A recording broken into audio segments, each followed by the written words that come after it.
If you're someone who has struggled to keep consistent with the fitness for a period of time, then I've got 2 ideas for you, 2 strategies that you might want to try.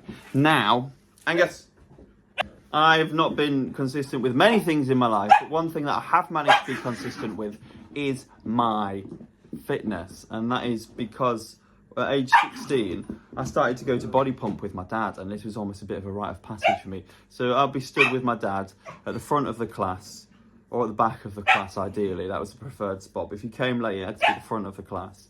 And we'd be with the middle-aged women repping those weights. Puppy! Anyway, what I'm trying to say is, I have 2 strategies that you may want to try, because I've been inconsistent with many things in my life. But the fitness thing, well, that's been consistent. So maybe this helps, maybe it doesn't. Take it or leave it. Try it or don't. Hopefully it will help. Because if there's one thing we can agree on, is that being a little bit more consistent with the fitness is never going to be a bad thing. Because we all lead busy lives, don't we? And blah. But I have identified and drilled it down to 2 strategies that tend to work for most people, because I coach a lot of people face to face, right? I've coached a lot of people for a few years now face to face, and help them with accountability, help them to gain more consistency with the consistency. I meant to say fitness then, not consistency. So I have identified the 2 strategies. Strategy number 1 is the do it every day strategy. And this is basically, you've got my boot. Angus. Do it every day strategy, right? And this strategy is all about going every day. And I find this works very well for people who are like your type A type people. If you tell them to do something, they will do it. And often the fitness industry says, no, don't burn out, don't go too hard. You know, you want to build a sustainable, balanced routine. But for some people, they really want to make a change, and that energy will drive them forward, and they are able to go once a day, no problems at all. So they go once a day, and they go once a day for 12 weeks. Now, it doesn't have to be going once a day and doing 2 hours of exercise. You know, we're talking just get into the habit, build the habit of going once a day. I guarantee after a few days of going once a day, after 1 day of going to the gym, you're going to be feeling good. Go again the next day, you're going to be feeling even better. Keep that up for 12 weeks. Oh my God, you'll be a flipping different person. You could literally go to the gym. You could take a shovel from a dustpan and brush, right? And you could go like this. There's so much online about the best flipping workout for this, the best exercise for that. Overcomplicating, procrastinating. You could take a dustpan and shovel, you can go like this 10 times and then leave, and you'll feel better. I guarantee it. So don't overcomplicate it. We've just really got to build up the habit.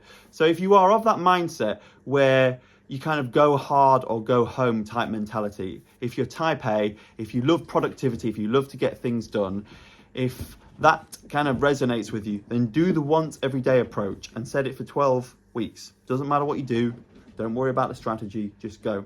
And the second group of people is the go on set days type approach. And this is more the kind of autistic approach, in that you do have to be a little bit autistic. You do have to be a little bit rigid. And again, we say you don't want to get obsessed with going to the gym, you know, all this, that and the other. But actually I say, and certainly what worked for me, I'm just telling you what worked for me, was getting obsessed with going on those days. So I used to go with my dad to the gym on a Wednesday and on a Friday. It was do or die. If I did not go to the gym on the Wednesday or the Friday, oh, I'd feel shit. You know, it would affect me the whole day. Oh, you'd feel itchy in your body.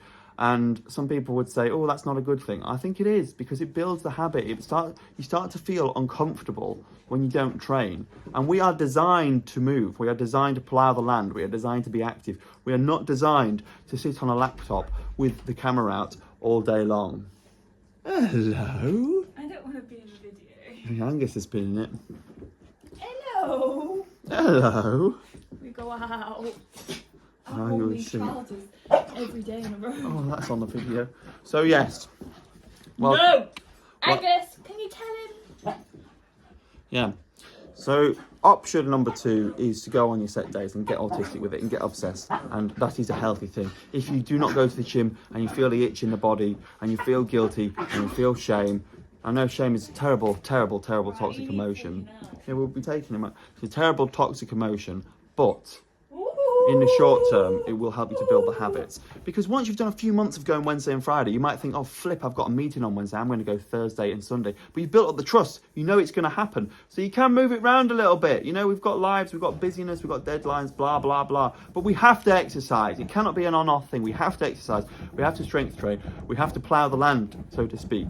So those two strategies are my recommendations for keeping up for the long term. I don't do many things well in my life, but one thing I have done consistently is fitness routines. Take it from me. You can try it if it's useful.